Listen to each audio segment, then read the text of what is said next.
New Relight opticals and computerised I clinic. हमारे यहाँ Sarojini hospital के आई स्पेशलिस्ट डॉक्टर अवेलेबल। अपनी आंखों का मुफ्त मायना करवाइए। जी हाँ, sunglasses 99 onward, any number glasses from 250।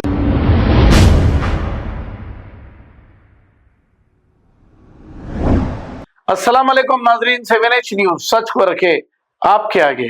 हुकूमत की जानिब से जो बस्ती दवाखाने खोले गए हैं, इन दवाखानों में दवाइयां मौजूद नहीं और कभी तो डॉक्टर ही मौजूद नहीं रहते हैं। इस पर जाफर हुसैन मेराज MLA या खुद पुराने असेंबली में ये बात कही है। आइए देखते हैं ये रिपोर्ट। फ्लोर लीडर कई बार बोले, मैं खुद भी कई बार रिप्रेजेंटेशन किया सर, NOC दे दीजिए और बाकी जो डिमांड्स मैं उठाया हूं सर, बस्ती दवाखानों में डॉक्टर, मेडिसिन सब चीज सप्लाई करिए सर। बहुत बहुत शुक्रिया आपका।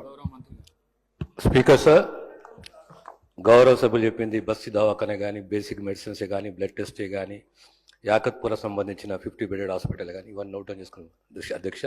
Will take appropriate action. New Relight opticals and computerised I clinic. हमारे यहाँ सरोजनी हॉस्पिटल के आई स्पेशलिस्ट डॉक्टर अवेलेबल। अपनी आंखों का मुफ्त मायना करवाइए। जी हाँ, sunglasses 99 onward, any number glasses from 250 onward, contact lenses any colour ₹99 onward. जो हजरात 60 साल की उम्र से ज्यादा है, हज और उम्रा जाना चाहते हैं, उनके लिए बिल्कुल free number glasses, free home delivery और free eye checkup. New relight optical, Talab Katta, main road, opposite to Baba Bahauddin दरगाह। मोबाइल 9848392127। खबर है शहर की, खबर है गाँव की, खबर है सारी दुनिया की। 7H न्यूज पसंद आए तो लाइक कीजिए, शेयर कीजिए और सब्सक्राइब करना ना भूलें। 7H news.